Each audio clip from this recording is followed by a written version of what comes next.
Hey! Dylan from the Pop Culturist here. While modern day video games have come leaps and bounds in storytelling, the problem with old school video games is that they really didn't have a story, or, if they did, very little at all.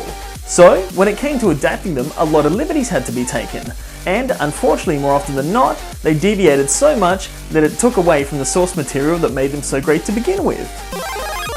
But, as our list goes to show, it didn't stop animation companies as we look at the most successful and not so successful video game adaptations into cartoons.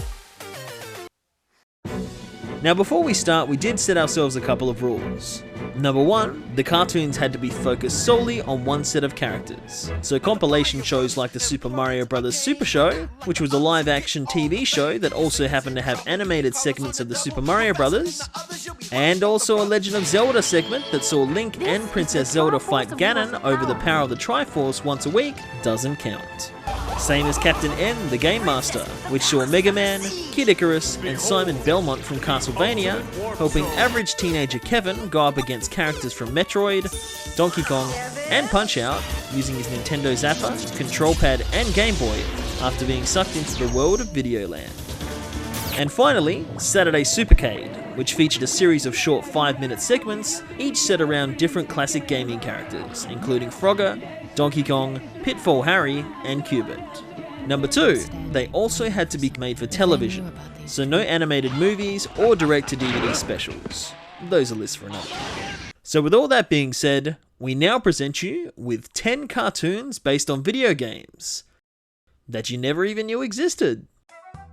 At number 10, our first and most recent entry on the list is based on the highest downloaded freemium game app of all time, Angry Birds. Before it was a big budget computer animated feature film, led by a cast of Hollywood voices, it was a series of short voiceless vignettes in the style of old Warner Brothers cartoons called Angry Birds Toons. Using the same character designs and 2D animation style from the games, it followed the same basic premise as a flock of birds attempt to stop a group of hungry green pigs from stealing their eggs by catapulting themselves at them. First released in 2013, and still continuing to this day, it currently has a total of 104 episodes, slingshotting it to our number 10 spot. Not all adaptations can be as successful though. Released in 1992 by Rare, and notoriously known for its incredible level of difficulty, Battletoads was a side-scrolling beat-em-up starring 3 super-powered amphibians, fighting the evil Dark Queen named... Dark Queen and her mutant henchmen. The following year, an animated pilot was made that saw 3 outcast teenagers imbued with the ancient power of the Battletoads, fighting a less provocative Dark Queen and same henchmen. Attempting to cash in on the success of Teenage Mutant Ninja Turtles, the show incorporated a Beach Boys style soundtrack and hip surfer speak. Psychotronic! Incredible! Cosmorific! But unfortunately, both audiences and executives weren't hopping mad about it, and the show never made it further than a single pilot episode, shelved, warts and all, in our number 9 spot.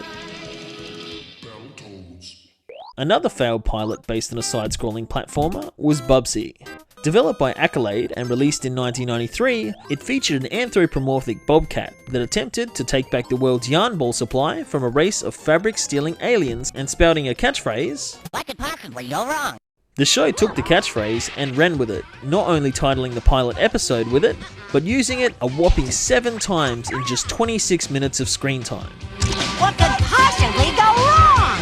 The show also made Bubsy act like an ADD-riddled 4-year-old doing anything to get the attention of their parents. Luckily for audiences, it didn't manage to pull the wool over anyone's eyes, and also never made it further than a one-off pilot, leaving it tangled in our number 8 spot. First introduced as Mario's angry ape adversary in Nintendo's arcade game, Donkey Kong was revitalized in 1994 as a hero for a new generation, bringing a hip new style and surrounding himself with a whole family of Kongs, including sidekick pal Diddy, love interest Candy, and Grandpa Cranky. Game developer Rare utilized the state-of-the-art pre-rendered 3D style of graphics to give the game an unprecedented look on consoles. And in 1997, a TV series was made, maintaining the same 3D rendered style of the games by using computer animation. Donkey Kong Country saw all the familiar characters appear, but suffered from jerky low-budget animation, barely rendered backgrounds, and the odd inclusion of musical numbers incorporated into every single episode. I wanna know the secrets that the crystal holds and all the magic power that it brings. Managing 40 episodes across 2 seasons, it wasn't a show anybody was going bananas for, putting it at number 7 on our list. You have brought the wrath of Inca-Dinka-Doo on down. How can such a pretty thing as this make things really go amiss? All I want is Candy's kiss. One of the more out there concepts for a video game hero, Shiny Entertainment's Earthworm Jim, featured a polished animation style, alternating gameplay dynamics, and a unique sense of humour permeating throughout, especially in its quirky characters, including Jim, an everyday worm in a supersuit, Peter, a puppy that would transform into a werewolf when hurt, Queen Slug for a butt, which is pretty self-explanatory, and a princess named, well, Princess what's her name? In 1996, an animated series took all that and ran with it. Incredibly faithful to the game, the cartoon saw all the characters appear, led by Earthworm Jim, voiced by Homer Simpson himself, Mr. Dan Castanella. Keeping the off-wall sense of humour and a catchy theme song, the series ran for 2 years over 23 episodes, and expanded on the quirky adventures of the greatest worm the world has ever known. Groovy! First appearing on the Game Boy with Kirby's Dream Land, and on the Nintendo Entertainment System in Kirby's Adventure, Kirby is a pink spherical alien who frequently saves the world of Popstar from the big bird tyrant King Dedede in platforming puzzle games by using his unique ability to suck enemies into his mouth like a vacuum cleaner and gaining their special abilities for a brief period of time. Plus, he can also inflate his body to float and fly.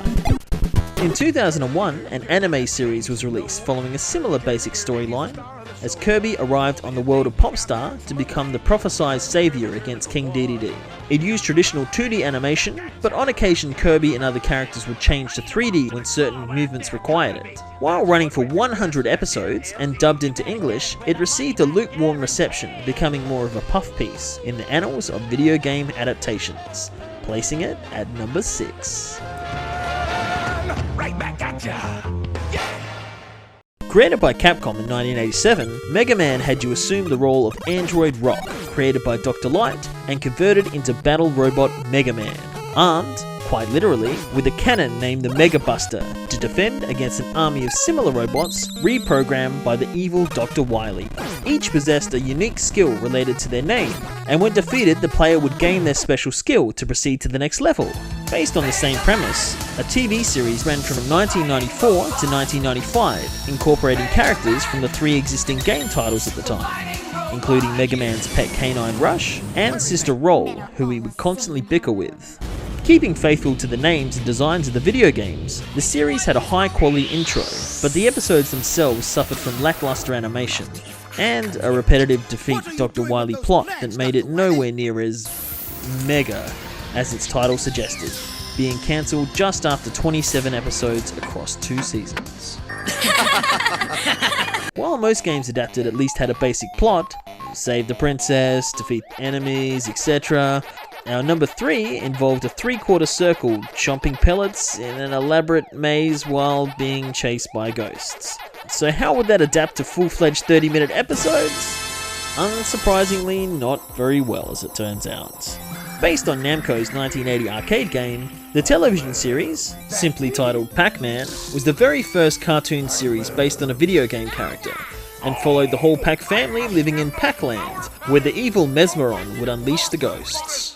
Almost 30 years later, a new version appeared in the computer animated series, Pac-Man and the Ghostly Adventures, where the character was reimagined as an orphan attending a dormitory high school who, after wandering into the school's maze, inadvertently opening a gate to the netherworld, unleashing ghosts that now haunt and terrorize them. The only thing haunting us is that these 2 shows were even made, putting them in our number 3 spot.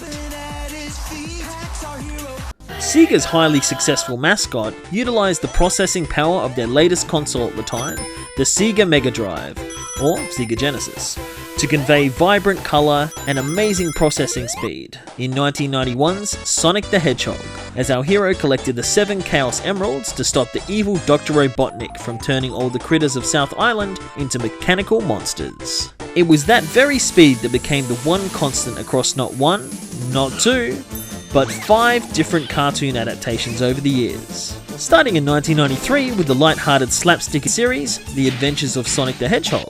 Sonic and Tails went up against Dr. Robotnik and his henchmen, while scoffing down chili dogs and giving out life lessons. Hold it! Only dumbbots drink liquor. Stay away from liquor, kids. Like all drugs, alcohol is dangerous, and you can get hooked. Inexplicably, another series aired on a different network at the exact same time with a completely different tone. Simply titled Sonic the Hedgehog, it had Sonic in a dark dystopian future as Dr. Robotnik has taken over the world with concentration camp-like transformation factories. Accompanied by his resistant fighter friends, mostly made up of new characters not featured in the games, he utilised the power of the golden rings to gain speed. In 1997, another series broke even more Sonic lore by making him royalty along with a long-lost sister and brother, as Robotnik took rule over their kingdom. And how did they plan on defeating him, you might ask? Well, obviously they formed a band using instruments that also transformed into weapons. Duh! And, to make them even cooler, all 3 shows had Sonic voiced by Steve Urkel himself, Jaleel White. In 2003, a Japanese anime based on the Sonic Adventures games was released, and had Sonic enter Earth. Even though these series varied in quality, they didn't seem to damage the character, who has since made a speedy recovery with the computer animated series Sonic Boom currently airing, and showing no signs of slowing down. And at number 1, you'd think the concept of an Italian plumber who must save a princess from a giant dinosaur in a magical kingdom by eating mushrooms and flowers to grow in size and shoot fireballs at endless hordes of flying turtles seems like a no-brainer for a coherent animated series, right?